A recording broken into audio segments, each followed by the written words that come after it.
The Wealth of Nations. Adam Smith. Chapter 8 of the Wages of Labor. 제8장 노동의 임금. A man must always live by his work, and his wages must at least be sufficient to maintain him. They must even upon most occasions be somewhat more, otherwise it would be impossible for him to bring up a family, and the race of such workmen could not last beyond the first generation. 사람은 항상 자신의 노동으로 생계를 이어가야 하며 그의 임금은 최소한 그를 부양할 수 있을 정도는 되어야 한다. 대부분의 경우 그것보다 조금 더 많아야 한다. 그렇지 않으면 가족을 부양하는 것이 불가능해지고 그러한 노동자들의 세대는 첫 세대를 넘기지 못할 것이다.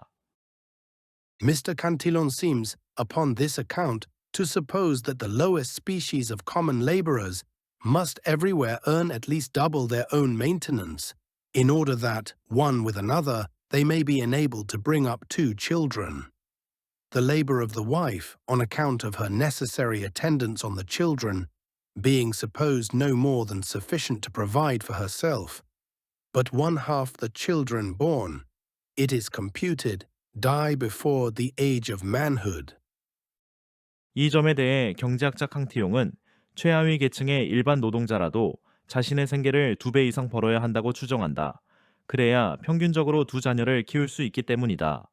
아내는 아이들을 돌보느라 경제활동을 거의 하지 못하기 때문에 그녀의 노동은 자신만을 부양하는 데에 겨우 충분하다고 가정한다. 그러나 태어난 아이들의 절반은 성인이 되기 전에 사망하는 것으로 계산된다. The poorest labourers, therefore, according to this account, must, one with another, attempt to rear at least 4 children, in order that 2 may have an equal chance of living to that age.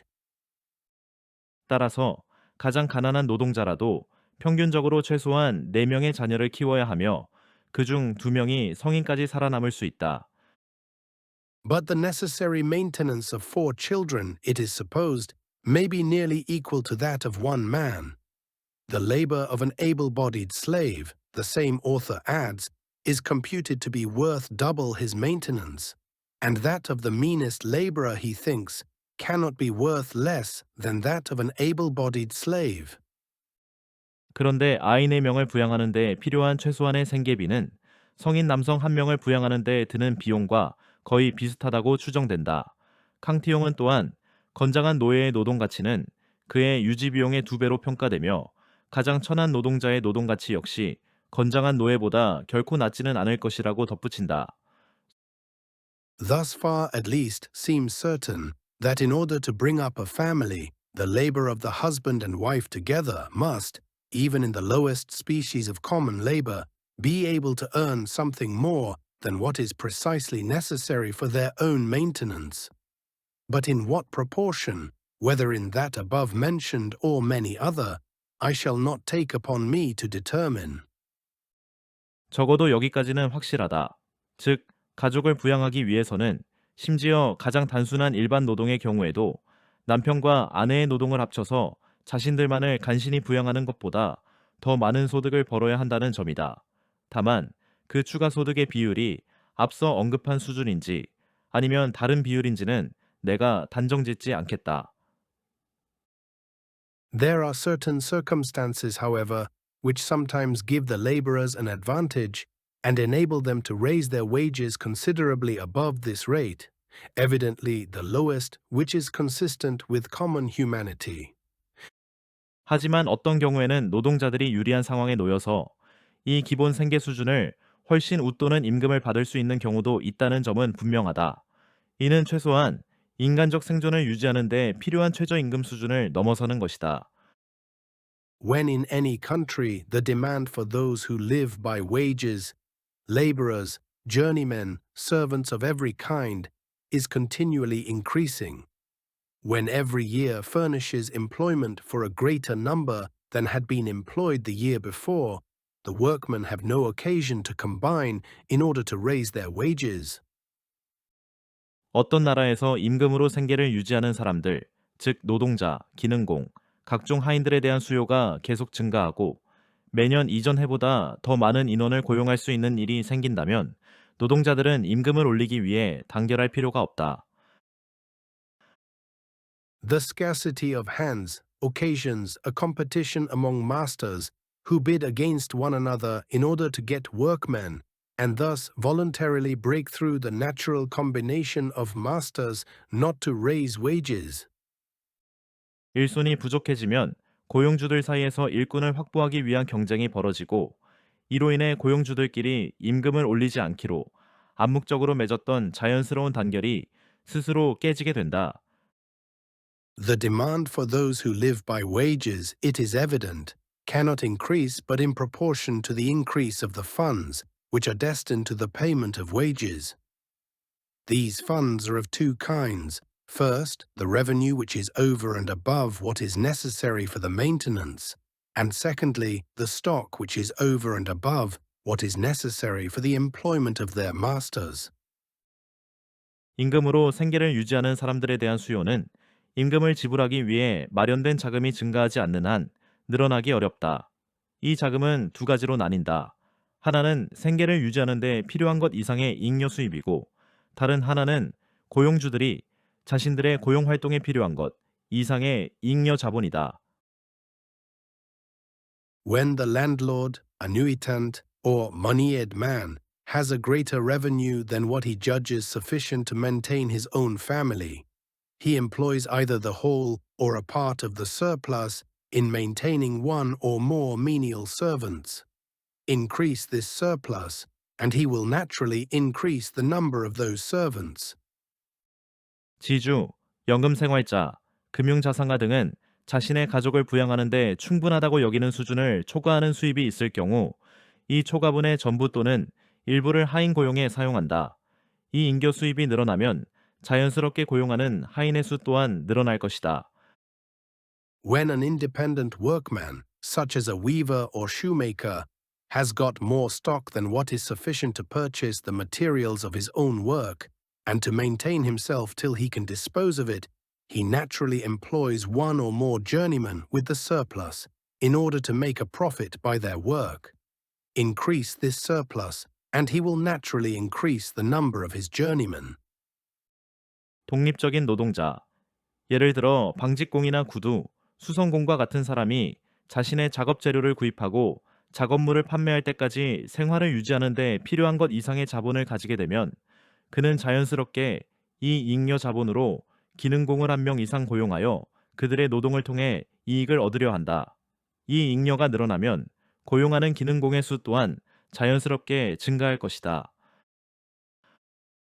The demand for those who live by wages, therefore, necessarily increases with the increase of the revenue and stock of every country, and cannot possibly increase without it. The increase of revenue and stock is the increase of national wealth.